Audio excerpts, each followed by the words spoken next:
तो शुरुआत में हम देखते हैं कि कंपनी के बहुत सारे वर्कर्स समंदर के बीच ड्रिलिंग करने यानी समंदर में कुछ खोजने के लिए खुदाई करने आए थे। वो कड़ी मेहनत के बाद घर वापस जा रही थी, पर तभी रिक की मैनेजर मैग्नस के पास कंपनी के हेड की कॉल आती है जो बताता है कि हेलीकॉप्टर्स जो आप लोगों को लेने आ रही थी इमरजेंसी की वजह से वो कहीं और जा रही है। रिक यानी समंदर के बीचों बीच एक जगह जिसके पास बहुत सारी शिप्स भी होती है। अब मैग्नस जब ये पूछती है कि मेरे वर्कर्स को कब लेने आएंगे कि तभी कॉल बंद हो जाती है। तब इधर पूरी ही जगह का कम्युनिकेशन सिस्टम भी बंद हो जाता है, यानी जिसके जरिए ये किसी से भी राब्ता कर सकते हैं, जिस वजह से डॉक्टर जो अपने घर कॉल कर रही थी उसकी कॉल कट हो जाती है और फुलमर नाम के इलेक्ट्रिशियन का रेडियो सिस्टम बंद हो जाता है। मैग्नस एक मीटिंग बुलाती है जिसमें वो कहते हैं कि फिलहाल तो हेलीकॉप्टर्स हमें नहीं लेने आ रहे, जिस वजह से वो सारे लोग काफी परेशान हो जाते हैं। उनमें से बूढ़ा आदमी बार बार पूछता है कि आखिर क्यों नहीं आ रहे हेलीकॉप्टर्स। अब तभी अचानक सारी लाइट्स भी बंद हो जाती है। फुलमर देखते हैं कि अभी फिलहाल थोड़ी बहुत लाइट्स जनरेटर से चल रही हैं और रिक के मेन हिस्से का प्रेशर भी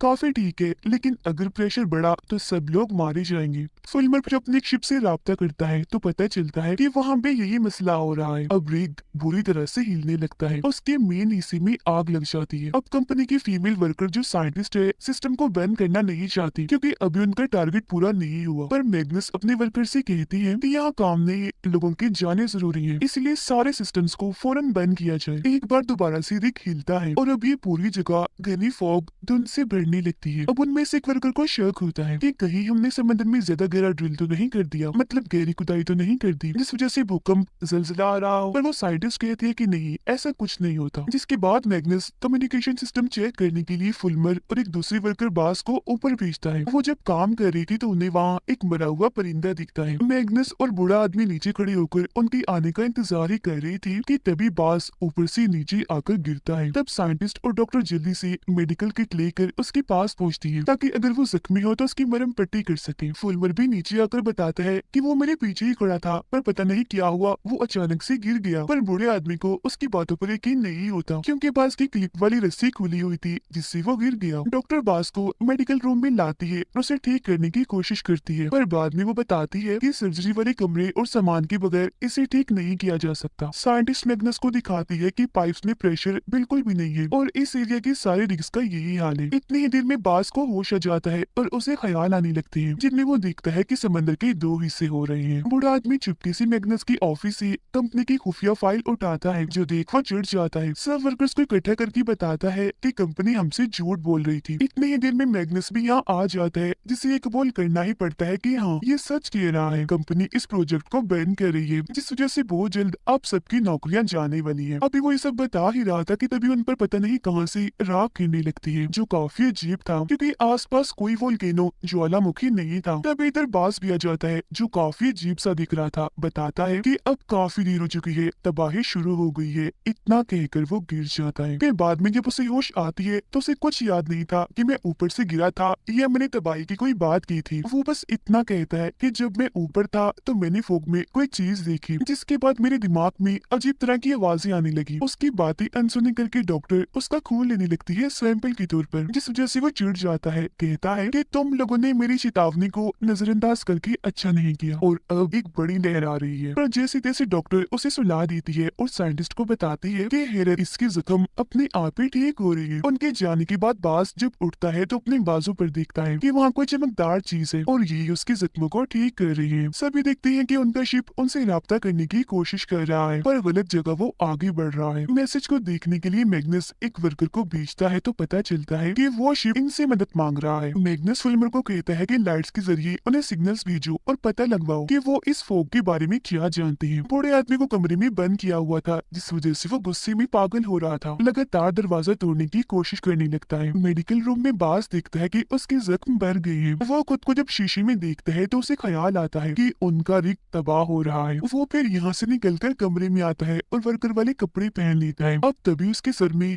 जोरदार दर्द होने लगता है और उसका सोने वाला दांत टूटकर निकल आता है। राग को देखकर साइंटिस्ट कहती है कि मुझे कुछ ठीक नहीं लग रहा, इसके बारे में मैं जांच कर रही हूँ, तो तब तक सब अंदर ही रहे, बाहर मत जाएं। फुलमरी ने आकर बताता है कि हमारी शिप का कम्युनिकेशन सिस्टम भी टूट चुका है और अगर सुबह का इंतजार किया तो वो किसी चीज से टकराकर तबाह हो जाएगी, हमें लाइट जलानी होगी। जिस पर साइंटिस्ट कहते हैं कि कंपनी से कॉन्ट्रैक्ट की वजह से हम ये नहीं कर सकते वरना हम पर कानूनी कार्रवाई भी हो सकती है। जिस पर मैग्नस कहता कहता है पर हम कॉन्ट्रैक्ट के नाम पर इतने सारे लोगों की जानें नहीं गवा सकते, तो फुलमर तुम सारी लाइट्स जला दो। अब बॉस अजीब हरकतें करने लगता है, वो खिड़की पर गोल डायरी बनाने लगता है। फिर जब वर्कर इस बारे में पूछता है तो वो बताता है कि मेरी सर में तेज दर्द हो रही है और मैं इतना तंग आ गया हूँ कि अब सोचने लगा हूँ कि मुझे उस हादसे में मर ही जाना चाहिए था। कमरे की लाइट जैसी टिमटिमा रही थी तो बॉस को फिर एक ख्याल आता है जो इतना डरावना था कि इस बार तो वो यहाँ से भाग जाता है। बूढ़ा आदमी भी खिड़की तोड़कर निकल चुका था। एक वर्कर चोरी करके शराब पीता है, वो अब जैसे नहाने जाता है तो उसके पूरे जिस्म में दर्द होने लगती है। वो उल्टी करता है, साथ ही उसके टैटू की स्याही भी उसके जिल से निकलने लगती है। पर कुछ देर के बाद जब डॉक्टर की साथी वहाँ आकर देखती है तो तब तक वो मर चुका था। साइंटिस्ट भी जब उसे देखती है तो समझ नहीं पाती कि ये क्यों मरा, पर एक वर्कर जब उसी बाज का सोने का दान दिखाता है तो उसे समझ लग जाती है कि उनके जिस्म से सारे फालतू फजूल चीजें बाहर निकल रही हैं। फिर फुलमर जब शिप को चेक करने के लिए अपने साथी के साथ बाहर जाता है तो वहाँ बूढ़ा आदमी पहले से ही मौजूद था, जो अंदर आकर दरवाजा बंद कर लेता है। फुलमर के हाथ में काम के दौरान चोट लग जाती है और अब यहाँ वो राह गिरना भी बंद हो जाती है। बूढ़ा आदमी अंदर आकर कंट्रोल रूम में जाता है और लाइट्स के जरिए मदद का सिग्नल भेजता है, जिस वजह से उनकी शिप अब फुल स्पीड में आने लगती है। ये देखकर फुलमर और उसका साथी अंदर जाने की कोशिश करती है पर दरवाजा तो बंद था, इसीलिए फुलमर चिल्लाने लगता है। जो आवाज सुनकर मैग्नस और डॉक्टर के साथी यहाँ आकर दरवाजा खोलती है और जाकर बूढ़े आदमी को रोकती है। जब एक मैग्नस समझाता है कि लड़ने की बजाय शिप में ये मैसेज भेजो कि वो गलत रास्ते पर जा रही है। इसी बीच एक वर्कर लाइट्स के जरिए बास के पास जा पहुंचता है जो बाहर खड़ा हुआ था। वो उसे अंदर आने का कहता है पर बास उसे मना कर देता है, ये कहते हुए कि मैं पानी की उस क्रिएचर को देखना चाहता हूँ जो ये सब कर रहा है। वो वर्कर अब जैसे उसके पास जाता है तो वो उसका गला पकड़कर उसके मुंह से पानी बाहर निकालता है। अब तभी एक वर्कर आकर इन्हें बताता है कि शिप की साइड बदलने की वजह से एक काफी बड़ी लहर इसी तरफ आ रही है, तो जल्दी से अंदर आ जाओ। जो सुनकर बाज उसे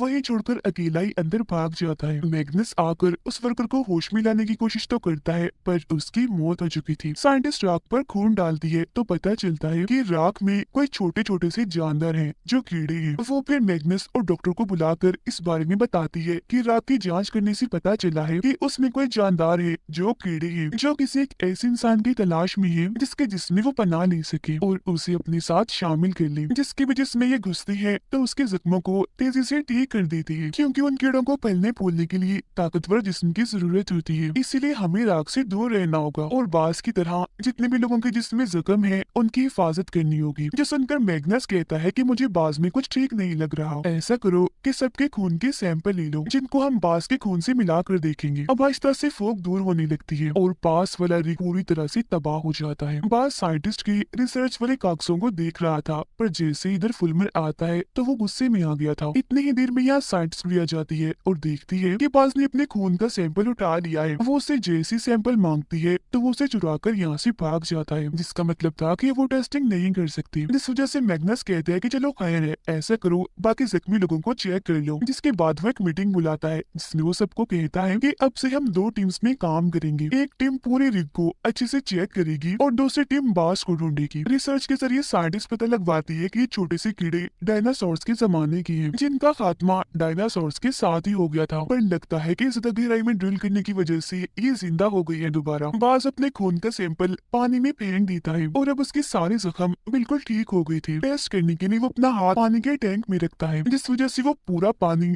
छोटे छोटे कीड़ों से भर जाता है। पर जैसे ही बास का साथी यहाँ आता है वो जल्दी से छुप जाता है। उसका दोस्त जैसे ही पानी में उन छोटे कीड़ों को देखता है तो वो बाकियों को आवाज लगाने लगता है, पर बास उस पर हमला करके यहाँ से भाग जाता है। उसे फिर 2 वर्कर्स आकर उठाती है और देखती है कि उन छोटे छोटे कीड़ों की जगह पौधे उग गए हैं। अब बास के दोस्त का दांत भी निकलने लगता है, जिसका मतलब था कि वो भी अब इन्फेक्ट हो गया है। मतलब कि यहाँ जो भी था वो भी उसकी असल में आ चुका था। वो इस वजह से इतना घबरा गया था कि एक वर्कर को मारकर यहाँ से भाग जाता है। डॉक्टर के साथ ही जब नीचे आती है तो देखती है कि बाज यहाँ पर पौधे उगा रहा है, जिसके बाद वो बताता है कि काफी पुरानी यादों से मुझे पता चला है कि इस जगह के क्रिएचर्स को मारा जा रहा है और अगर उन्हें ना बचाया तो ये सब भी नहीं बच पाएंगे। इतनी ही देर में बाज का दोस्त भी यहाँ आकर उसकी हाँ में हाँ मिलाता है, पर अब जैसे यहाँ बूढ़ा आदमी आता है तो ये दोनों ही यहाँ से भाग जाती है। फुलमर लाइट तो ठीक कर लेता है पर मेन हिस्से की आग बुझ चुकी थी, उन्हें दोबारा उसमें आग लगानी थी वरना वो तबाह हो जाएगा, जिससे रिग की तबाही भी पक्की है। पर उस मेन हिस्से का सारा कंट्रोल नीचे वाले हिस्से में है, पर अगर वहाँ गए तो इन्फेक्शन फैल सकता है क्योंकि वो चमकदार चीज और छोटे से कीड़े वही हैं। इस वजह से अब किसी को ऊपर जाकर ही मेन हिस्से में आग लगानी होगी। तब एक वर्कर सारा कंट्रोल खुद संभालता है और फुलमर को मेन हिस्से के पास भेजता है। वो आगे बढ़ता है और काफी अच्छा निशाना लगाकर मेन हिस्से में आग लगा देता है, पर फुलमर खुद काफी जख्मी हो गया था, जिसके बाद फौरन उसे मेडिकल रूम में लाया जाता है। नीचे वाले हिस्से में जहाँ बाज था वहाँ उसके ख्याल और भी भयानक होने लगते हैं, जिनमें वो देखते हैं कि अगर इन छोटे छोटे कीड़ों को बचाना है तो पूरे रिग के सिस्टम को बंद करना होगा। उधर फुलमर दोबारा से ठीक होकर अपने रिसर्च में लग जाता है, पर वो जाने अनजाने में कॉपी पर बिल्कुल वैसे गोल दायरे बनाता है जैसे बाज ने बनाई थी। मैग्नस सबको कंट्रोल रूम में बुलाते हैं क्योंकि बाज जो नीचे वाले कंट्रोल रूम में है रिग की सारी सेफ्टी हिफाजत खत्म कर रहा है, जिस वजह से प्रेशर हद से ज्यादा बढ़ रहा था। अब वो एक कैमरा डिवाइस को पानी में भेजते हैं और देखते हैं कि भूकंप की वजह से जमीन पर बहुत सारे गोल दायरे बन रहे हैं जो फुलमर को अपने ड्राइंग की याद दिलाते हैं। अब इस वजह से एक वर्कर नीचे कंट्रोल रूम वाले एरिया में जाकर इस सेफ्टी खत्म करने वाले सिस्टम को रोक देता है, जिससे बास का प्लान फेल हो गया था। वो काफी गुस्से में आ जाता है। वो कंप्यूटर से फिर डायरेक्ट सिस्टम को हैक करने लगता है, लेकिन वहाँ एक अलार्म बज जाता है जिससे वो अपने प्लान में कामयाब नहीं हो पाता। एक वर्कर के पास मैसेज आता है जिससे पता चलता है कम्युनिकेशन सिस्टम ठीक हो चुका है। मैग्नस फिर मदद मंगवाने के लिए फौरन गार्ड को मैसेज करता है, जबकि फुलमर उन गोल दायरों के बारे में पता लगवाने की कोशिश करता है। उधर डॉक्टर जब अपनी बहन से बात कर रही थी तो तभी फोक तेजी से जमीन की तरफ बढ़ने लगती है, जिससे सिग्नल्स के साथ साथ इंटरनेट भी काफी हद तक चलना बंद कर देता है, जिस वजह से गार्ड को मैग्नस का मैसेज नहीं मिल पाता जो उसे मदद के लिए भेजा था। बाज उन छोटे छोटे कीड़ों की ताकत की मदद से फुलमर के जिस्म से राब्ता करने की कोशिश करता है, जिससे उसके जख्म और बढ़ने लगते हैं। इसके साथ ही फुलमर के दिमाग में बाज की आवाजें आने लगती है, इसीलिए वो अपने जख्म देखने बाथरूम में जाता है। अब उसे ढूंढते हुए साइंटिस्ट भी यहाँ आ जाती है, जिसे देखकर एकदम फुलमर चौंक जाता है क्योंकि एक पल के लिए उसे शीशे में बाज की परछाई दिखी थी। वो इस सब के बारे में साइंटिस्ट को बताता है जो कुछ उसके साथ हो रहा था, जिस पर वो उसे दिलासा देती है। अब फुलमर को ख्याल आता है जैसे बाज उसे बुला रहा है तो वो चला जाता है। कुछ देर बाद साइंटिस्ट उसे देखने आती है जहाँ वो तो नहीं मिलता पर उसका छोड़ा हुआ एक नोट मिल जाता है। अब जब साइंटिस्ट और डॉक्टर देखती है कि फुलमर नीचे वाले हिस्से में जा रहा है तो वो भी उसका पीछे करती है। अब वो चमकती चीज और छोटे कीड़े डॉक्टर को काटती नहीं बल्कि उसके इर्द गिर्द घूमने लगते हैं, जो देखकर साइंटिस्ट उसे यहाँ से ले जाती है। रिग पर सारे ही लोग काफी खुश थे क्योंकि पास वाले एक रिग से एक शिप इनकी तरफ ही आ रही थी। शिप आने के बाद साइंटिस्ट सीनियर से मिलती है जो रिसर्च लैब में काम करता था। आते ही वो सीनियर सीधा कंट्रोल रूम में जाता है। आने वाले बाकी लोगों को डॉक्टर चेक करती है कि कहीं कोई जख्मी तो नहीं हुआ। एक वर्कर ये देखकर काफी हैरान था कि मेरा साथी भी उसी शिप में आया है। अब वो सीनियर बताता है कि तेज प्रेशर की वजह से मेरा रिग फट गया था। साइंटिस्ट उससे पूछती है कि आपको इस रिग में क्यों भेजा गया, जिसका वो कोई जवाब नहीं देता। अब वो नया आने वाला वर्कर बताता है कि जब हमारी रिग में ये सीनियर आया तो उसने बहुत सारे औजार समंदर की गहराइयों में भेजे क्योंकि वो तेल नहीं निकाल रहे थे बल्कि कोई और चीज औजारों के साथ नीचे भेज रहे थे, जिसके बाद फोग आई और लो वाइब होने लगी। पर सीनियर तब भी नॉर्मल था, उसे देखने से लग रहा था जैसे वो ऐसा ही चाहता है। उसने प्रेशर बढ़ने की जरा भी परवाह नहीं की बल्कि औजार भेजकर वो जो टेस्ट करना चाहता था उसने बस उस पर ध्यान दिया, जिस वजह से हमारा पूरा रिग तबाह हो गया। पर रिग तबाह होने से पहले उसने अपने टेस्ट का सारा डेटा मिटा दिया। कंपनी उसे और वो कंपनी को मेल भी कर रहा था, जिसका मतलब था कि वो ये सब पहले से ही जानता था और कंपनी ने जानबूझकर उसे यहाँ भेजा था। डॉक्टर साइंटिस्ट की रिसर्च देखकर बताती है कि ये जो दायरे हैं वो 5 अलग अलग चीजों की पहचान है और 5वां दायरा तबाही का है जो फैल रहा है, जिसका मतलब हम बहुत जल्द मिटने वाले हैं। सीनियर बताता है कि मेरे रिग में इन्फेक्टेड लोगों ने तेल के कुएं में आग लगा दी थी ताकि ये सारे जानदार कीड़े मारे जाएं। वो फिर कहते हैं कि मैं कुछ लोगों को मेन हिस्से में भेजना चाहता हूँ, पर मैग्नस मना कर देते हैं। ये कहती है कि नहीं, मैं अपने लोगों को खतरे में नहीं डाल सकता। उधर फुलमर भी बाज और उसके साथी के साथ मिल जाता है। बाज बताता है कि ये कीड़े बहुत जल्द मेरे पूरे जिस्म में फैल जाएंगे। सीनियर बताता है कि बाज को रोकने के लिए हमें वेंटिलेशन सिस्टम में कार्बन डाइऑक्साइड ले जाना होगा जो नीचे ही है जहाँ बाज है, और कार्बन डाइऑक्साइड हम खुफिया सिलेंडर्स के जरिए ले जाएंगे। कि जब सीनियर सिलेंडर्स लाता है तो एक वर्कर को शक होता है क्योंकि उस पर लिखा हुआ था कि इसमें कार्बन डाइऑक्साइड के अलावा कुछ और भी मिला हुआ है। वो फिर सिलेंडर्स को अपने साथ नीचे वाले हिस्से में जहाँ बाज है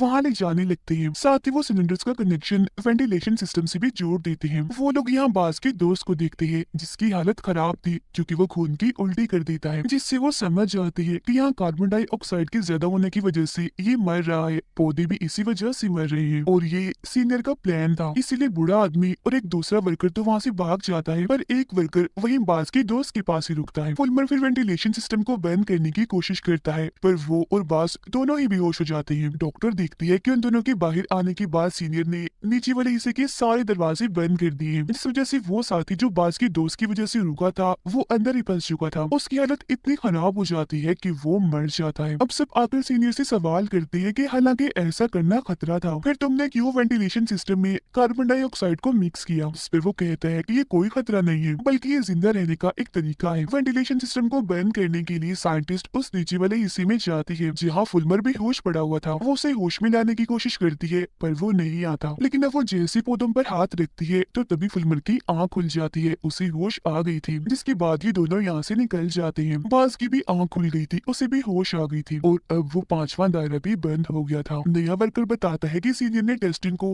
हद से ज्यादा बढ़ा दिया ताकि रिक तबाह हो जाए और ये सारे छोटे कीड़े मारे जाएं। जिसके बाद सीनियर छोटी कश्ती के जरिए यहाँ आ गया हमारे साथ और कई सारे लोगों को वही मरने के लिए छोड़ दिया। फिर जब मैग्नस इस बारे में सीनियर से बात करता है तो वो कहता है कि ये मेरी कंपनी की पॉलिसी है कि चाहे कुछ भी हो जाए ड्रिलिंग हमें नहीं छोड़नी, तो इसीलिए उन जानदारों को कीड़ों को खत्म करने के लिए कंपनी ने मुझे भेजा है, क्योंकि अगर उन्हें नहीं मिटाया गया तो वो दुनिया भर में फैल जाएंगे और तो जिंदा रहने के लिए हमें सारे इन्फेक्टेड इंसानों को भी खत्म करना होगा। पर साइंटिस्ट इस बात से बिल्कुल भी सहमत नहीं होती, कहती है कि फुलमर हमें इससे भी अच्छा सुझाव दे सकता है। उधर बाज महसूस करता है कि ये कीड़े मेरे जिस्म में सिस्टम को बंद कर रहे हैं। जिसके बाद यहाँ एक और भूकंप आता है। फुलमर बाज से राब्ता करने की कोशिश करता है, जिससे उसे पता चलता है कि ये जानदार ये कीड़े पूरे समंदर को साफ कर रही हैं। ये देख साइंटिस्ट कहते हैं कि कीड़ों की तादाद बहुत ज्यादा है, तो उन पर हमला करने से कोई फायदा नहीं होगा। हमें बाज से बात करनी चाहिए, वो ही इनको रोक सकता है, क्योंकि सिर्फ वही इन कीड़ों से जुड़ सकता है, बात कर सकता है। जिसके बाद वो तीनों जब नीचे वाले हिस्से में जाते हैं तो वहाँ बाज रो रहा होता है कि बहुत देर हो चुकी है, मैं अपने काम में नाकाम रहा। सीनियर के इरादों के बारे में सबको पता चल गया था, इसीलिए वो नए वर्कर से कहता है कि अगर तुमने मेरा साथ दिया तो मैं तुम्हें और तुम्हारे साथी को यहाँ से बचाकर ले जा सकता हूँ। अब इस वर्कर को शक था कि सीनियर इस रिक को भी तबाह न कर दे, तो वो माइक्रोफोन ऑन कर देता है, जिस वजह से सीनियर की ये बातें स्पीकर पर हर कोई सुनने लगता है। अब भूकंप आने लगता है तो सीनियर रिक को तबाह करने की सिस्टम को चालू कर देता है। इसी वक्त हेलीकॉप्टर्स भी यहाँ आ गए थे जो इनसे राब्ता करने लगते हैं, पर क्योंकि सीनियर अकेला ही बचना चाहता है तो वो ऊपर आ जाता है। उसे देखकर डॉक्टर और उसके साथी उसका पीछा करते हैं, जबकि नया वर्कर और उसका साथी धमाके को होने से रोकने की कोशिश करने लगते हैं। वो फिर जाकर सबको बताते हैं कि हमने धमाका होने से तो रोक लिया है, पर तबाही होने वाली है, सुनामी आने वाली है, हमें जल्दी यहाँ से निकलना होगा। जाने से पहले बूढ़ा आदमी सीनियर को जोर से मुक्का मारता है। अब यहाँ भूकंप के झटके बढ़ते जा रहे थे तो वो नीचे वाले हिस्से से बाहर निकल आते हैं, पर बाज यही रुकने का फैसला करता है, क्योंकि वो इन कीड़ों के सामने ये बात साबित करना चाहता है कि इंसानों के बीच में कुछ लोग अच्छे भी होते हैं। जिसके बाद बचे हुए सारे लोग हेलीकॉप्टर में बैठकर आखिरकार वहाँ से उड़ जाते हैं, पर तभी एक सुनामी आकर पूरे ही रिक को अपनी लपेट में ले लेती है। बाज जो कि था तो जिंदा,